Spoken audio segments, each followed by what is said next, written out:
Hey everybody, Adam from Atlas Gunworks. This is part 2 of our mag building videos. So we're going to do the feed lips at this point. This is pretty much the order I do them, and I make them drop free and then I mess with the feed lips.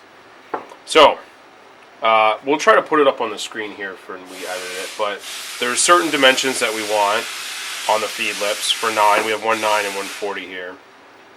And then there's in a perfect world, we want a taper, but I want it to be a reverse taper. So I want this back part here to be a little tighter than the front part. So I can't always get that.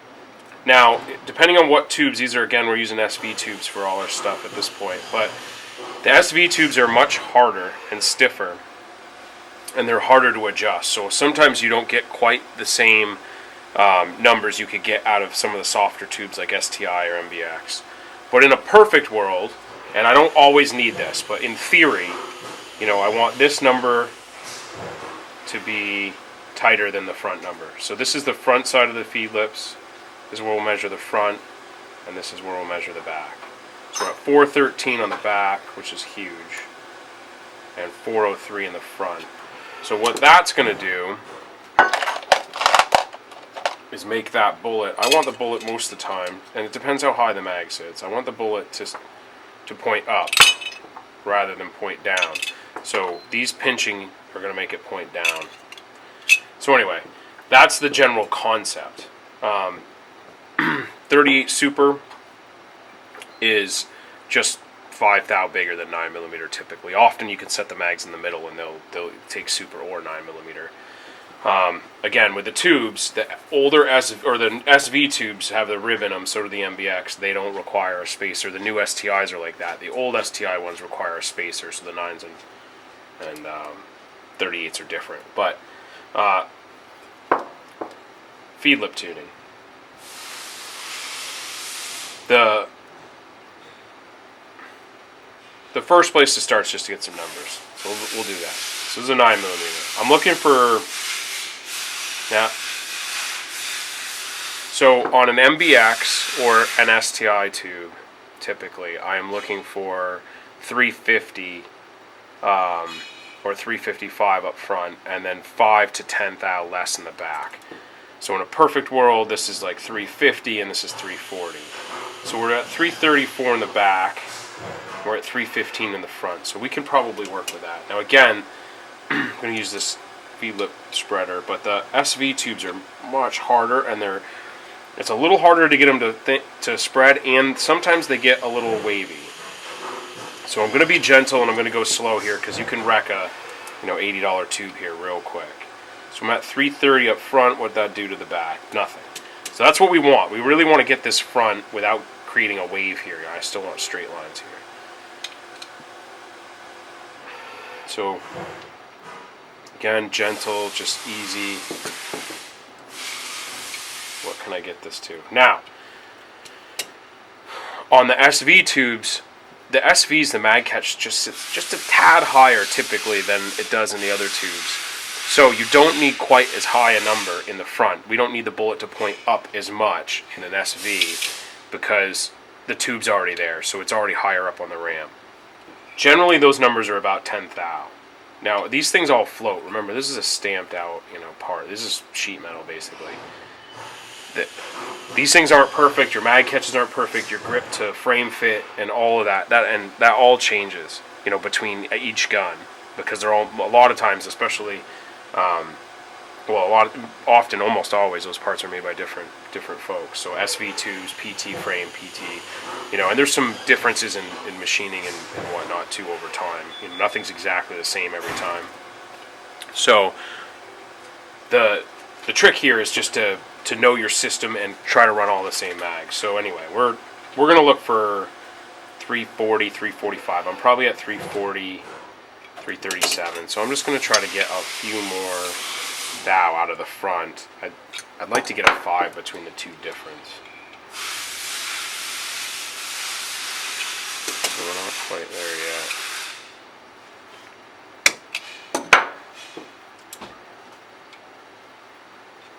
And again, with these SV tubes, they're so hard. They harden them so much that we just don't get much, and we go slow. So go slow, otherwise they will be wavy and cause problems. And here we go. We got 43 up front, 34. I got 10. I got my 10. So that's what we need there, I think. And every gun's going to be a little different, so I'll show you at the end how to come back and look at it. But now the 40s we typically want like 385 up front. Now this tube is so out of whack that these are so far off the numbers, I don't think we're going to be able to bring that in all the way. So one of the things, but anyway, Dawson sells in their tuning kit, and honestly I don't really use this thing anymore, but this goes in a vise and you can roll the feed lips in off of this.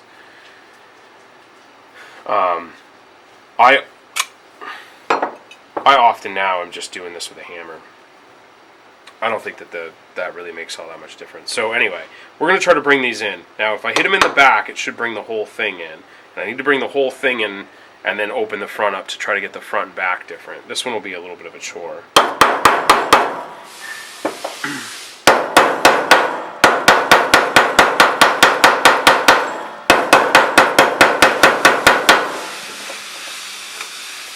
Again, if you don't buy we know that we saw the front move a bunch, the back didn't move much, and this is my concern. Now the front's right about where I want it, but I've got a wicked taper to it. So just to look at it, this is a brand new Terran spring follower. The spring and followers we'll do a separate video on and kind of give you the rundown. Now, this is what we don't want. This space here, where we're making contact up front, but not in the back, that is not ideal. We definitely want this even contact. So, two choices. Bring the back in, and I could just tell you from the way that this tube is shaped, that's not going to go well. It's going to be difficult. So when the back corners are way out like that, sometimes you can hit them right on the corner here. And that'll start to bring that corner in.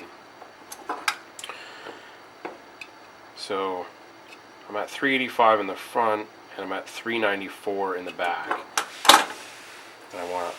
And again, we don't want to crack this, so you got to be a little bit gentle. I know it doesn't. You kind of, after you've done a bunch of them, now a lot of them you won't have to bring in like that, but 83 in the back. That is stellar, and 81 up front. Now this is going to be a nice tube. So back to my feed lips and the thing. I want that offset, and I will take whatever I can get to get 5 offset here. Right, 81 up front would probably work. 83 in the back would probably work. I'm at 89 and 90. So anytime you spread the front with these, you worry about bringing the back in. So we're just going to play this game until we can kind of get them the way we want. 86, 86. So I'm going to try to just get a little bit out of the front here.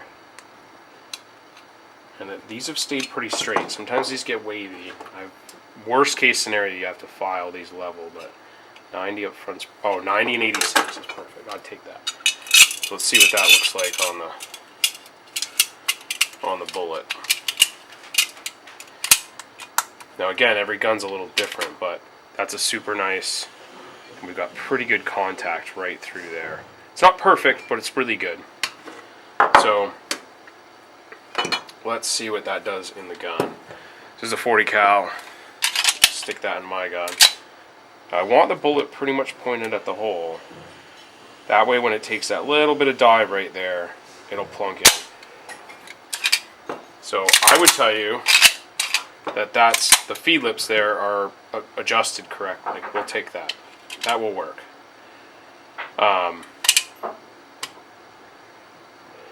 So there's the 40 cal.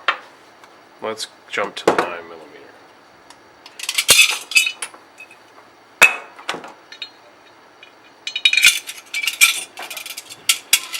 We're going to do the same test with a 9mm gun. Works better when I don't shoot the thing across the...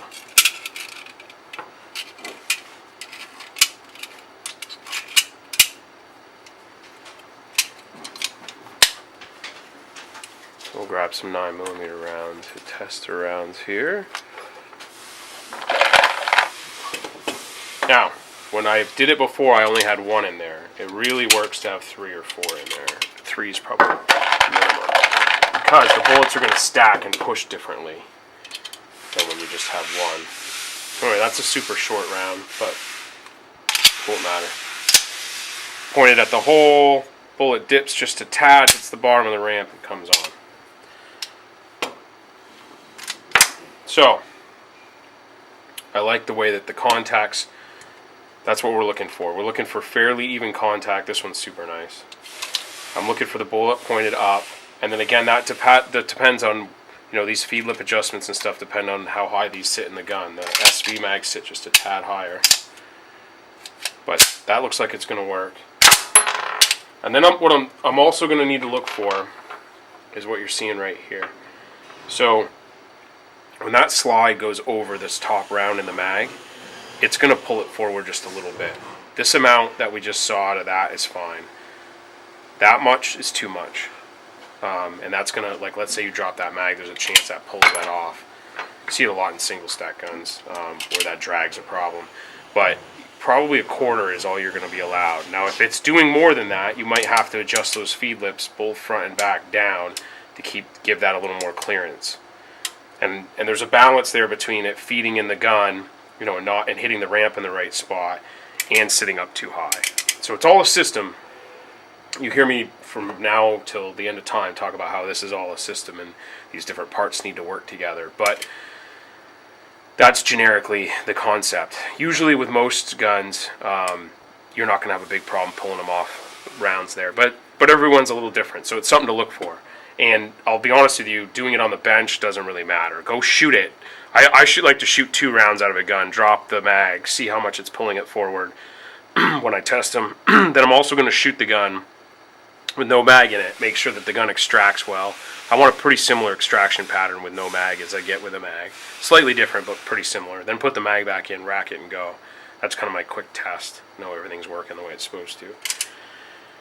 So now what we've done is we've set the feed lips to where they need to be. Now we're going to talk about some of the more intricate tuning that can be done to the feed lips. I have the dimensions I want. At the very least, you can get these from Brownells. You should probably have the fine. I think Dawson sells the fine in their tune kit. But I go as far as medium. And just do a quick deburr. Think about it. Every bullet that goes in your gun is going to slide across these. So if there's a sharp edge or something, that's going to cause problems over time. Think about this craziness. I mean, you see all these brass bits in here because I'm hitting it, and that's coming off the brass hammer. But if you have a little burr on this, and it drags a little piece of brass off every time a round goes in there, and you go shoot a whole bunch of rounds, shoot 500 rounds, you're putting, some of that brass is getting deposited in your gun. And how much brass does it take to stop a gun? A chamber? Depends how tight your chamber is, but there is a number, and it will happen. So now I've done these 2, and on the last one, or if you only do 1, then start this way, I go the way that the bullet's going to leave. So you're going to see me file in the direction. I always want that last operation to be in the direction it will work. These are super light files. They're not going to remove any material, so set your feed lips first, then do this. And I pay a little extra attention on this last one because this is the one that matters. Those first 2 are getting the big burrs out, and now I'm really just trying to get that nice and smooth. You can feel that, probably hear it. It's rough. I can feel it, and I'm sure you can hear a little bit of that. The more we make that smooth, more reliable. Now, I will redo this every time I set feed lips. And so let's say I do 10 or 5 mags or whatever I'm doing for my practice mags or my match mags, which to me are the same. When I go reset the feed lips, if the feed lips are okay, I'm still going to do this. And these things, there's a lot of friction there when those bullets are coming off there super fast. Alright, that looks good. Same thing. And this one's a nicer set of feed lips. So, real quick, watch me do these. Run your fingers over stuff. Your fingers will tell you if something's sharp. Sharp edges on anything are bad. And then after this, I'm going to show you when things are really not good, or we got a tube that's really not doing what it's supposed to do. We'll sometimes we get files out to straighten some stuff out.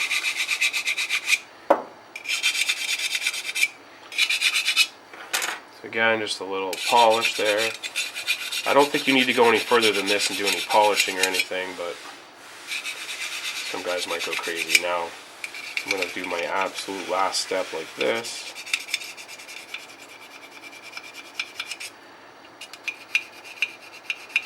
See, like this one's still really sharp right here, so like I don't like that. There's something dragging in there. When you get something dragging, you go investigate, figure out what's going on, and get rid of it. There's a little spot right there. We got it. So after you do this, you're going to want to reevaluate. Just make sure you didn't sand it up enough to change any of the dimensions or anything crazy.